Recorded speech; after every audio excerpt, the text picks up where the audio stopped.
is it about sugar that makes it so potentially addictive? You know, your sweet tooth may be related to chemistry changes, not just your willpower, which a lot of us blame ourselves. We can't deal with it. But there's some chemicals involved in sugar cravings. And I'd love to share that with you today.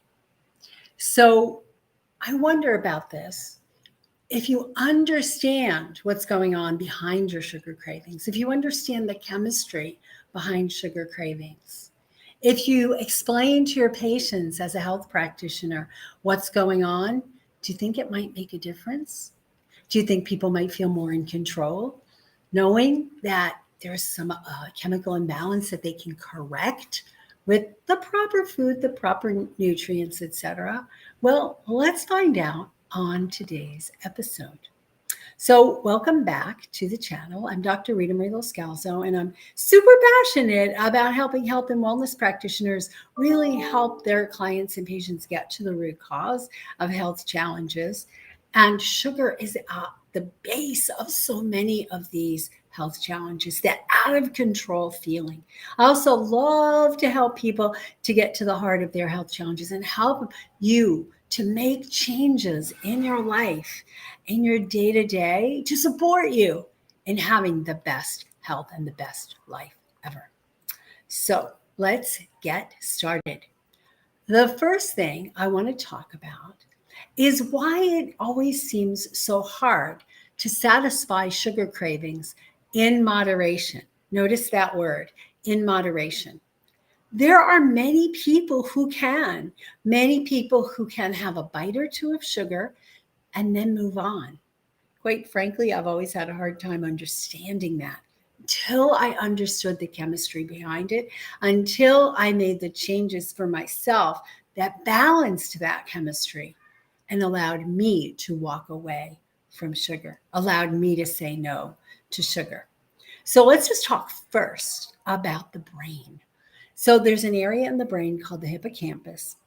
And the hippocampus is an area which controls reward-seeking behavior. It's like the place where we want to, reward, basically. And there's a place called the caudate nucleus, actually, that's in there, that will help you to control the reward-seeking behavior. With the hippocampus and the caudate nucleus, it's important to understand that they're involved in forming new habits, whether it's good or bad. So some of the reaching for sugar might be habit, might be that, I just had a long day and I'm tired and I need a reward, and you reach for that sugar when you first walk in the door. And then that becomes the habit, so that the minute your brain senses end of the day, you're walking through the door, immediately the thought comes to mind for chocolate chip cookies or a piece of chocolate or whatever it was, without even thinking about it. It's just like becomes this natural behavior. Now that gets programmed, but it can also be unprogrammed or programmed into a different reward-seeking behavior. So there are a few chemicals in the brain, neurotransmitters in the brain, that are important in that behavior that causes us to seek out sugar to an excess, that causes us to want more and more and more and more, and become, quite frankly, addicted. So whenever you either think about or smell or see those things that you've had a reward from in the past, that you've had good response to, like in terms of pleasure, dopamine gets secreted.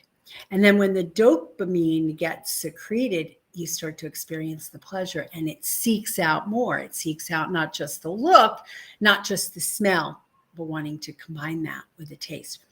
I do know people who have used this to their advantage. One of my patients was able to allow herself to smell and see like freshly baked bread or freshly baked cookies, and she'd hold them up, she'd get that satisfaction, and that would be enough. Doesn't work for everybody, but can be reprogrammed, and that's a good thing to remember. So a lot of this sugar addiction, this inability to to gravitate away from sugar when you see it and to only have a little bit, has to do with brain chemistry, not just about you being strong or having good willpower. And yes, there's emotional connections too. So all of this needs to be taken into account when you're having cravings for sugar. There's another hormone called leptin, which is secreted by fat cells. And fat cells will um, allow us to turn off the appetite, to secrete the leptin when enough fat is being stored and go, okay, we're done. But it also, if there's a deficiency of leptin, or there's leptin resistance, meaning the leptin isn't getting into the cells, into the hypothalamus, then that can lead to cyclic cravings because your body never really gets the full signal. And you're like, I want more, I want more. And generally, I don't know about you, but usually my cravings are not for broccoli or Brussels sprouts. It just isn't. But here's the deal.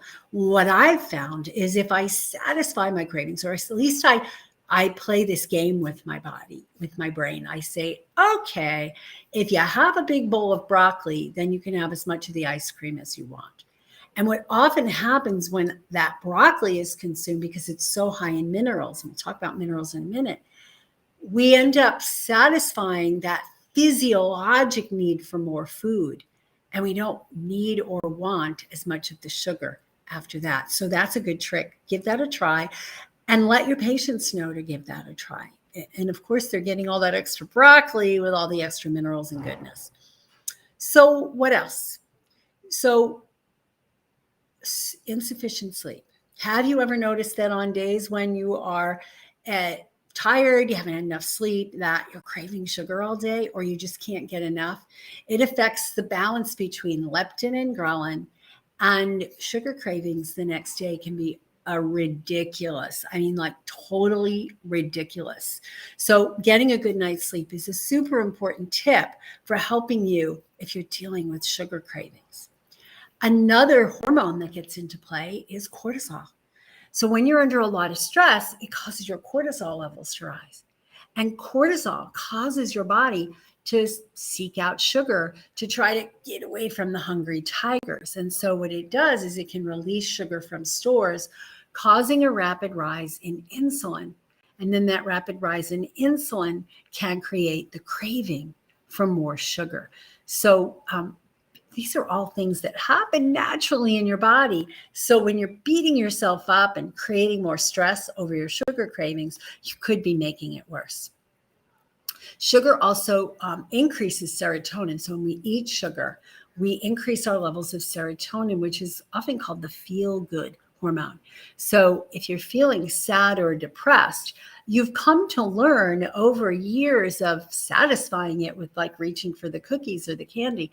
You've learned that whenever I'm sad or depressed, I can get happy temporarily by eating something sugary, and it raises the levels of serotonin. There's a bunch of minerals that are involved in the metabolism of sugar. See, when we eat sugar, it has to go into the mitochondria to create energy, right? First, it has to get into the cells, which requires insulin, and then it has to go into the mitochondria. But here's what happens. When the mitochondria get a whole bunch of sugar in them, a whole bunch of sugar goes into the mitochondria without the supporting B vitamins, which is not in your candy bar generally, unless it's some kind of fortified special one. And so we don't get all the nutrients we need to metabolize that sugar into energy. And so we crave more. We crave more, one bite and then another bite and another bite. So there's a few minerals specifically, and we'll go talk about these on another episode, but iron deficiency. Iron is super important. And if you don't have enough of it, you're going to have low energy, and it could increase your craving for sugar. Chromium and magnesium are important because they're important for taking sugar and getting them into the cells. And when you've been eating a lot of sugar or carbohydrates, your body doesn't have enough chromium and magnesium, and you end up not getting the sugar into the cells, which causes you to have more of a craving.